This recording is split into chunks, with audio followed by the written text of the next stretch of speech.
I'ma get a scholarship to King's College. I probably shouldn't brag, but dang, I'm amazed and astonished. Lin-Manuel Miranda, Sondheim of our time, has dropped a concept album for his next musical, and it's based off one of the worst movies I've ever seen. Warriors, come out to play. Warriors, come out to play. Now you're probably thinking, why would he adapt such a god-awful movie? As an Emmy-nominated TV producer, it's not something I would do. So it got me curious. And so I listened to the album, watched the movie that it was based on, and then read the book that was based on. God, I'm so extra. So let's see, can Lin-Manuel Miranda take a bad movie and make it into a good musical? Or will this be his first flop? And what I found was bigger than just one musical. I want to thank Death Star 100 for suggesting I check this album out, and for the nickname. I really had a fun time diving into all this. If you guys want me to check out other topics, just put them in the comments below. Before we get to Miranda's adaptation, let's take a quick look at the movie so that we can compare and contrast the two works. The movie in question is called The Warriors. It's a cult classic about a citywide gang truce gone terribly wrong. When the head gang leader is killed, the warriors are blamed,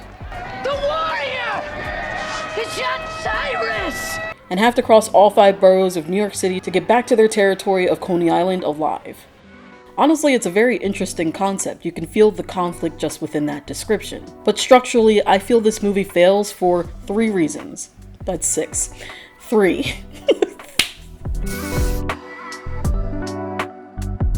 The tone isn't just vibes, it's what the artist intends when telling their story. And Saul York, the author of the Warriors novel, was a former social worker. His novel wasn't about gang fights, it was about what happens when society pushes people, these kids, to the margins. And what happens when people are cast out, they build their own systems, hierarchies, they build their own societies. Meaning violence from the streets and violence from the police, they build these found families as a survival tactic. That fight between violence and innocence within these kids is the tone of the story. The movie keeps the plot but strips all of the commentary. Yurik said for the first time seeing the film, "I looked for my novel on screen. I found the skeleton of it intact. Its revolutionary content was missing. I thought on the whole that the movie was trashy, although beautifully filmed." This dude hated this movie so much he ranted about it in a reprint of his book, and I just aspire to his level of pettiness. Tone is like a Jenga tower. You take any piece of commentary out and the story comes crashing down around it. Take Yurik's commentary on race. In the novel, all the warriors are black and Afro-Latino, while in the movie, all the main characters are white and people of color are pushed to the peripheries. You guys know, I hate the melanin erasure of characters from book to screen. When you remove the racial factors from a story about marginalized kids building power, you don't just take away roles from people of color, you change what the story means. Without any real tonality, the movie leans on style over substance. The gangs no longer feel scary or dangerous, they just feel ridiculous. We've got the roller skate gang, mimes, they're just mimes. A Clockwork Orange but baseball, and I'm pretty sure these are just supposed to be the Black Panthers. And I know, New York City is full of the most out-of-pocket kind of people. He's really skiing to Coney Island on a hard top. Hey, yo, Ariana Grande, what's up, mama? I'll come to Coney Island, take a spin on a cyclone. Bing bong. And these characters who look like they failed to get into an Elton John concert definitely could exist, just not in gangs. It's not scary, it's just a circus. The dialogue is just 80s camp. It's like West Side Story if you took out all the singing and dancing. This time you got it wrong. You did. And pretty soon every gang's just gonna boogie right in. Maybe all of you just go on it. We got the streets, suckers! Can you dig it? Yikes. All the gangs are made up of teenagers, but Hollywood's obsession with casting adults as children just makes it look like grown-ass men saying and wearing silly things. So if the moral compass of your narrative is lost, what left is there for your story to say? Again, a gang being falsely accused and hunted by other gangs is an awesome premise. There's a lot to play with story-wise and emotionally. There's the danger, the fear and anxiety, not just externally, but internally within their gang as well. So why doesn't this story work? Well, characters just die and straight up disappear off screen multiple times throughout the movie, which undermines the danger and undermines the stakes of the story. For the first few minutes, we're following the leader of the Warriors, Cleon. And then Cleon gets mollywopped at the gang gathering. That was mollywopping me! But he isn't shown dying. And honestly, we don't know what happened to him. And the characters don't really care to find out. But I did. So for the whole movie, I'm like, Cleon's coming back, right? In the book he did, but in the movie, he gets Thanos snapped out of existence, never to be seen again. Same with the character Fox. He gets captured by the police who throw him in front of a subway train, and he's dead. He's like dead. We see that, but none of the Warriors do. From their perspective, he could still be alive. Nobody goes back to look for either of these characters. Nobody cares. If their friends, their found family members die and the characters don't care about it, then why should we, the audience, care about the danger that they're in? Without that emotional spine, the whole premise of the story starts to unravel. So, since the story treats its male characters like disposable wet wipes, what hope do we have for the ladies? It's bad, guys. Neither the book or the film treats women as fully human. To give the movie credit, they did have one rival gang be all female, the Lizzies. Though unlike the other gangs, they're not seen as a serious threat. What clique is this? We're the Lizzies. Lizzies. Hey, great. Just great. I like that. I like it. When they do pull out a gun, they are not able to shoot a target 10 feet in front of them. Bang. Bang. It's like a metaphor for this movie, always missing the target. The next female character is an undercover cop, and before her identity is revealed, the worst of the Warriors, Ajax, sexually assaults her, and she arrests him for it. It's almost like we're supposed to feel sorry for the male character Ajax, and not the woman he just sexually assaulted. And no, go directly to jail. Don't pass go and don't collect $200. But do you see how this is going way beyond just bad writing? This is deep-rooted misogyny, and the pattern continues with our main female character, Mercy. For her, I want to bring out my primary checkout card, which I use to analyze representation in media, to see if it's bold and brash or if it belongs in the trash. If you're creating diverse characters for any medium and don't want them to fall into these traps and want this little cheat sheet, I have a totally free download for it in the link below. So is Mercy more than a token? No. She is the only female character with an arc, and that arc is to be a prostitute and to overcome it. While I think there's nothing wrong with sex work, get that bag, it is a stereotype within media for downtrodden female characters. She exists solely to be a sexual object for these men's desires. You know what that is, don't you? Yeah. Trouble. Well, maybe I'm looking for some real action. What about me? I got the big one. Does she drive the plot with her decisions? No again. If you take Mercy out of the plot, the whole story stays intact, and thus she has no real important impact on it. Does Mercy experience any emotion beyond trauma? Nope.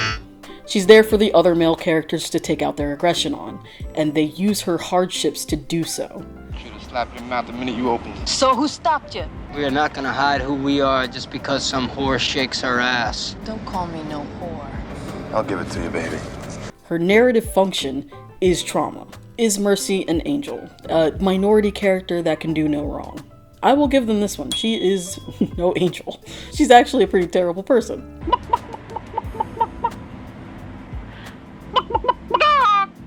To be honest, they're all terrible people living in this horrible situation. So it does make sense. And lastly, does the intersectionality between her gender and class matter? No. By being a stereotype with no agency, she is not able to engage with intersectionality in any meaningful way. The commentary around it is shallow. Bold and brash. More like belongs in the trash. Sorry, I must have missed that one. When media treats women as sexual objects for men to do what they want, audiences learn to push our pain to the side until it becomes background noise and is not to be taken seriously. And that shows up in how people justify harm and neglect towards women in the real world. Studies consistently show media sexualization increases perception and tolerance of harassment, sexual assault, and harmful tendencies towards women. The Warriors, whether it's the book or the movie, play heavily into that. The book seems to be doing some commentary on it, but by doing so, you're still showing women being brutalized. The movie has no commentary whatsoever, and that is just worse. Which is exactly why the musical's changes are very, very interesting. Let's get into it.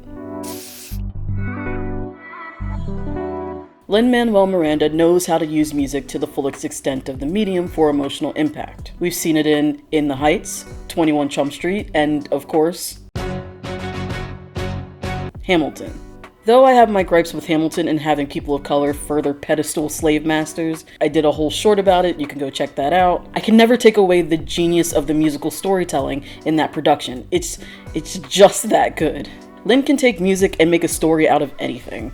This cup, these Funko Pops, Funko Pop the musical.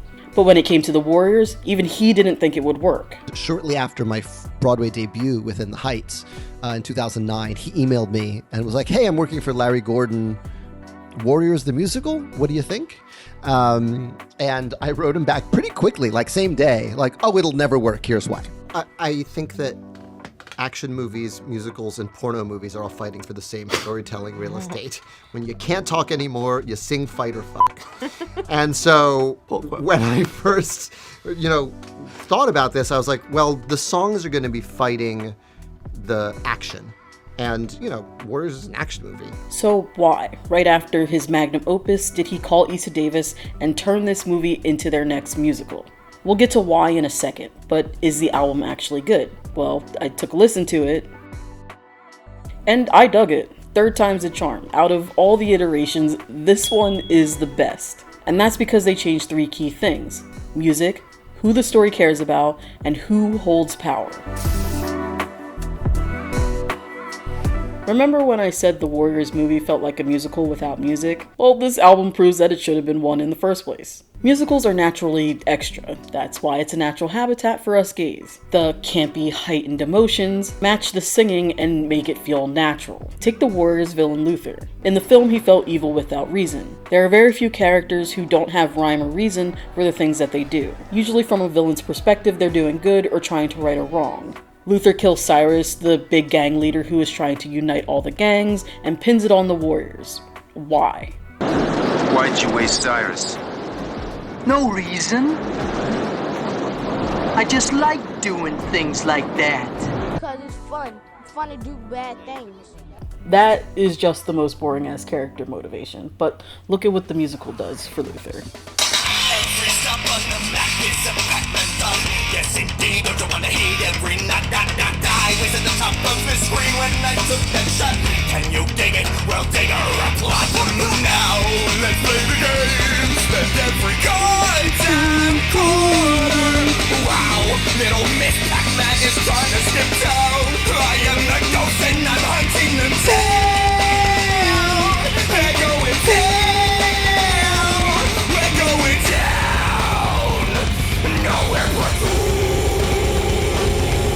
I have to stop or I'm gonna get demonetized. The genre of music reveals who Luther is. This being a metal screamo ballad, one captures Luther's crazy, aggressive, unhinged way of navigating the world, and 2, we're told that he sees life as a game. You get that through the Pac-Man imagery. As long as he's winning the game, he doesn't care who loses. Through Luther's interlude, he states that he's clearly in pain. they may ask, why'd you do it?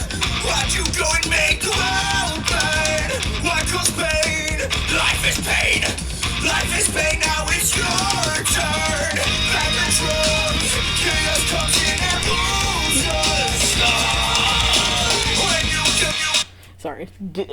I don't even like screamo, but Lin-Manuel Miranda just knows how to make a song sound like crack. Just inject it into my veins at this point.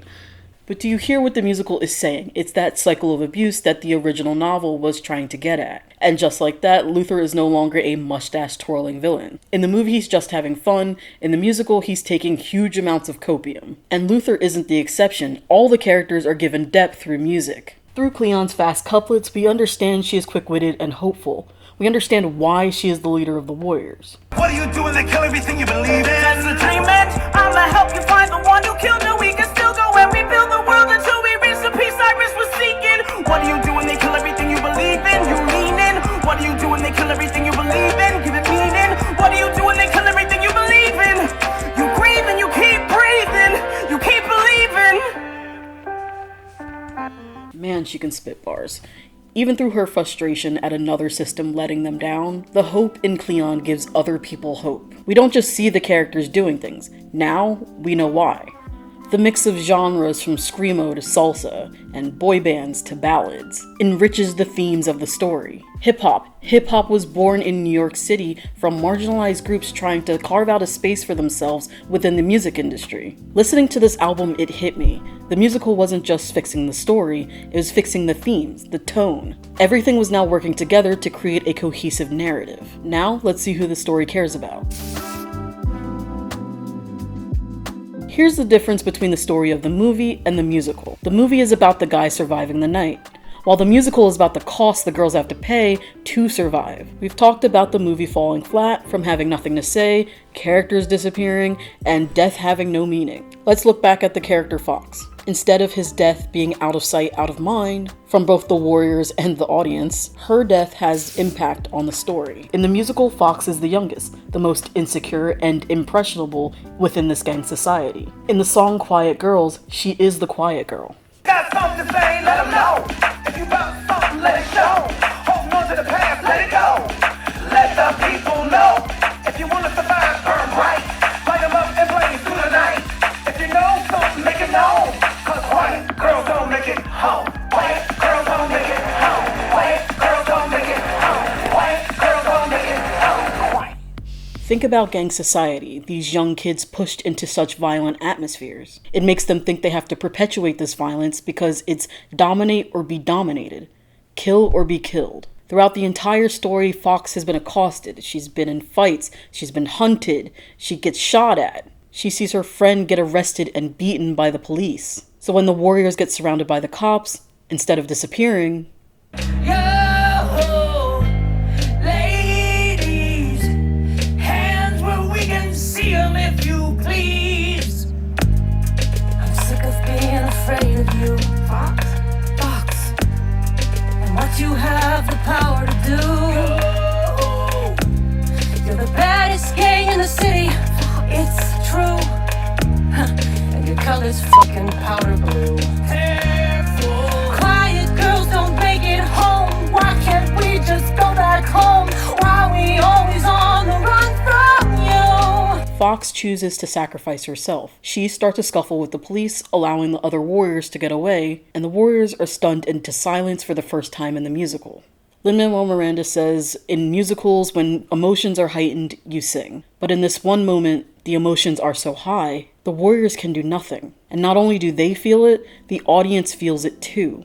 The loss shifts their urgency from not just survival, but to get home to honor their fallen friends. The death makes them stick together even stronger. And then there's Cleon. No longer does she disappear. In the musical, she does get separated from her crew, but she goes on a journey parallel to them. In the midst of the other warriors dropping like flies, getting into scraps with the police and other gangs, we check in with Cleon from time to time as she tries to find Cyrus's murderer. She keeps hope alive. When everyone is in their darkest time, Cleon still sees the light. Somewhere in the city, my crew's in a fight. They're trying to get home and survive in the night. And they deserve a city where they be alright, where they all come home alive. And when she makes it back to the warriors, it feels earned. All of their journeys feel earned. My warriors are here. Where's Fox? The cops. And Ajax? The cops. Damn. I don't know how I made it. I don't know I am still alive and some of us gone. I don't think I'm special. Cyrus was special. How does she live on? I know this is our corner. How do we go on? And even though I'm home, I got a knot in my chest that I can't untangle. How do we go on? I try to find an angle, try to do my best. I know when I am with you, the trouble in the world's a little easier to face. I know I can't continue. It's all hard. This is the sound of something beautiful.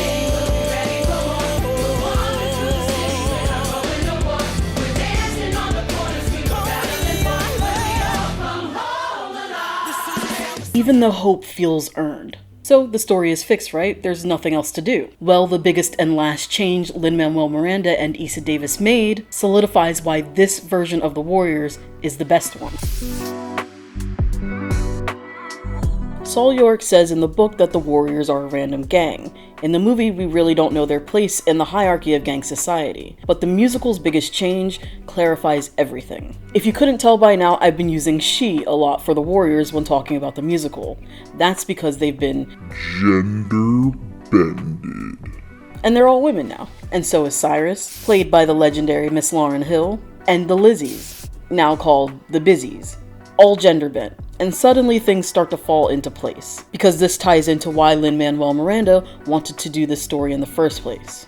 I had the idea to gender flip the Warriors after seeing some particular online cruelty called Gamergate that happened in 2015. Right, because in the film the Warriors are all male. Yeah, it's a male gang. Actors, yeah, yeah, and on our album it's a female gang, and really that came about because I'd seen what had happened in Gamergate online. I was very online in 2015. It was like the Hamilton phenomenon. I was very addicted to Twitter. And, you know, it was this phenomenon of these men just posting women's addresses online and doxing them and sort of not caring about the consequences of that. And I remember thinking that's such a Luther thing to do. Luther is the villain of the Warriors. He's the one who shoots Cyrus. Right. Yeah. He shoots Cyrus. He points at the Warriors, says they did it, and goes on his way. And I just remember connecting those two kind of cruel, chaotic acts, and that flipped the Warriors into a what if of, well, what if the Warriors are women? The story is the same, but the Warriors are women, and every plot point got complicated and made more interesting, and also, more than anything, carved out our own lane as something to write that would be distinct from the movie, but still a love letter to the movie. Yeah, seeing women being harassed made Lin want to give women a voice in his next musical. And platforming the people that don't have as much power, that's an ally. Whenever a piece of media has been gender bent, there are some that automatically dismiss it. But gender bending the Warriors is not a cosmetic change. It changes the whole dynamic of the story. It deepens it. Because the W in Warriors now stands for women, they are automatically seen as less than. As gangs are supposed to be a boys' game, they are now the underdogs because of their gender. Their vulnerability in the streets is no longer random, it's based off of the social hierarchy our society is made of. Even though they are capable, the women are underestimated. Imagine what I had to do to stay on top. Let's switch to the biggest town, shake it down, open up shop. They are mocked for being seen as weaker. What is this, a late night cosmetology class? You must be lost. Can I see your hall pass? And they are sexually harassed because of their gender. In the movie, Ajax sexually assaults a female undercover cop. In the musical, it's flipped on its head. The undercover cop now sexually harasses the female warriors. You ladies, come here. Let me show you something. Fuck off, old man. Let's go. No, I'm sick of running from him. Some playground purse. And statistically, this is more likely to happen. It makes the Warriors struggle to get home that much more real, scary, and uncertain. What exactly makes this a woman's story now? Ajax, right? James Remar in the film is the one who's approaching Mercedes Rule, who's left herself there, you know, just like very enticingly. And then, of course, she flips and arrests him. What we got to do was pretty much take that scene verbatim and have our Ajax, played by Amber Gray, approach this, you know, kind of lecherous perv who's like in a trench coat, just like total sleazeball, you know, come and hang out with me. And then that person turns out to be this undercover cop, right? So, but again, it's just, what is it that I, as a woman, have gone through? I mean, that's something, talking about the Bay in the 70s and 80s when I was growing up, how many times did I have people flash me? How many times was I at a bus stop or in the laundromat and like suddenly there's some guy who's like talking to me and I'm like, I'm 8 years old, like stay away from me. So just having all of these realities that women and girls face be part of our narrative was really important to the writing of these songs. In the film, the guys meet the Lizzies and they just really want a bone. Hey, now look at what you find here in the big city. Hey, you guys, we ain't got time. Are you kidding?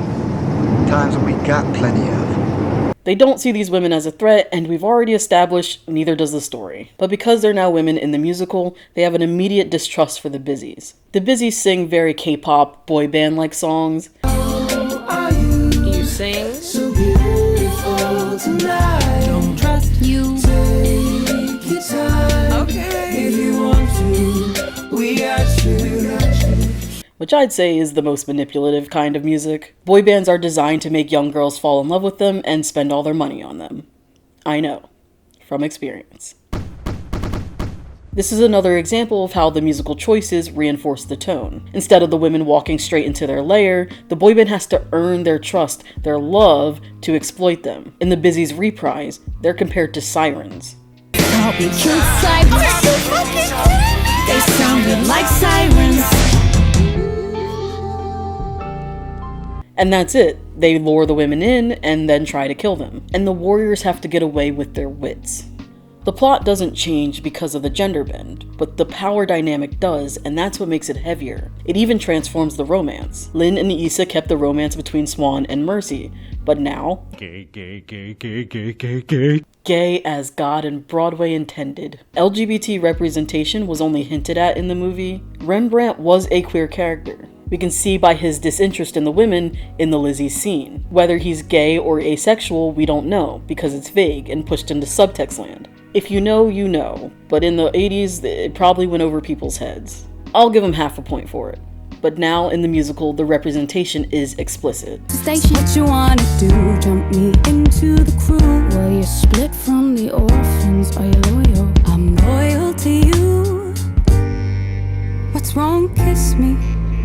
See, what do you want me to say that you're beautiful? Cause I think we both know that you're beautiful. You're more than beautiful. You're more than your body. You're more than these lips or this face.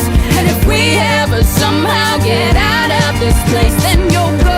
We'll find something new. Mercy, the light at the end of this tunnel's got nothing on you. Not only that, but the queer community is another group with inherently less power, hammering home the theme of these marginalized groups fighting for their right to just be. Now the story really shines a light on the power structure, but did you notice a group throughout this entire video who holds so much power over the warriors, whether it's in the book, the movie, or the musical? We are tribal beings. Gang culture is human culture, but because it's violent, outside of the norm, and usually associated with black people, they're rarely shown with any humanity. The Warriors musical brings back the book's premise. It shows when systems, governments, and police fail its people, those people start to create their own systems, gangs. In all three iterations of the Warriors, Cyrus, the biggest gang leader, talks about how if all the gangs can put away their differences and work together, there are a lot more of them than there are of their common enemy, the police.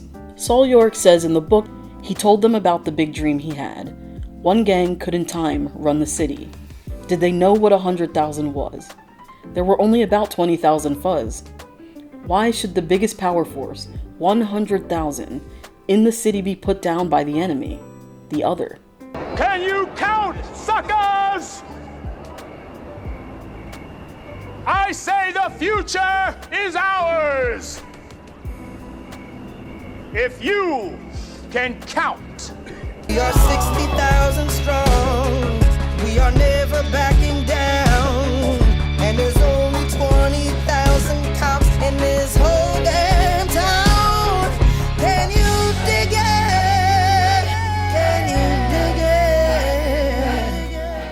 it? It shines a light that there is a bigger gang, if you will, that they're all up against. I know that not all police are bad. There are many that actually want to help. I have police officers in my family, and they are those officers. But if the tree is rotten, it will rarely make good apples. Every warrior's story shows that disenfranchised people deal with the most predatory cops, and how absent the cops can be when you need them the most. There's a really interesting scene from the cop's perspective in the book. Right now he's watching a gang walk down a street in a neighborhood he thinks they shouldn't be in.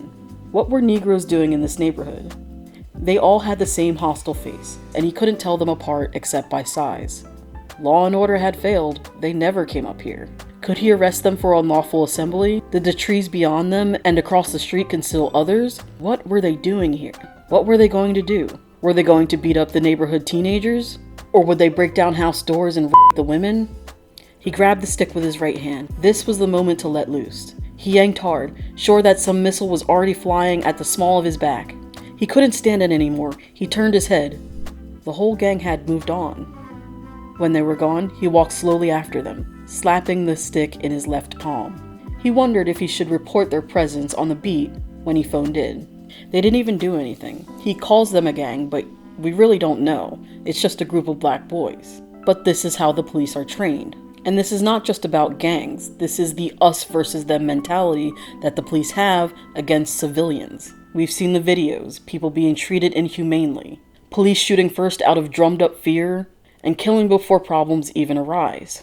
In the musical, this injustice is shown through Fox and Ajax. Ajax is entrapped, arrested, and beaten by the police, and Fox is killed. And her murder will go untried because it's the gang's word against the police. Police protect their own, but citizens rarely protect each other. That's why Cyrus's plan to unite all the gangs didn't work. Part of his speech in the book reads, "Now we're all brothers. I don't care what you say. They make us think we're all different, so we rumble in colored gangs, white gangs, Puerto Rican gangs, Polish gangs, Irish gangs, Italian gangs, Mau Mau gangs. But the iron fist breaks all our heads in the station house the same. And when that judge, he looks down on us and says, Youth House, Reformatory, or Rikers Island, or the Pen, he is treating us the same. They treat us like we, one and all, had the same mother, and they fuck our mother. And that's what makes us brothers." The story of the Warriors doesn't romanticize gangs, it just shows why they exist. And it questions what power without accountability looks like. In order to protect one another, we have to keep filming, keep documenting, and keep holding the police accountable. Lin-Manuel Miranda and Issa Davis didn't just adapt this story, they fixed it. So will this new musical be a success or a flop? Well, that's hard to say. There's a lot that goes into a musical than just the music. There's the performances, choreography, set design, and staging. But the foundation is now there. They have great music, the story has something to say, and honestly, I can't wait to see it on stage. The industry doesn't always get it right. If you want to see how crazy representation can get, I did a deep dive on why Hollywood loves Egypt, but not Egyptians. It's a wild one. Check that video out here. Thanks so much to my first patron, Anthony Morales, for your support. I appreciate y'all watching.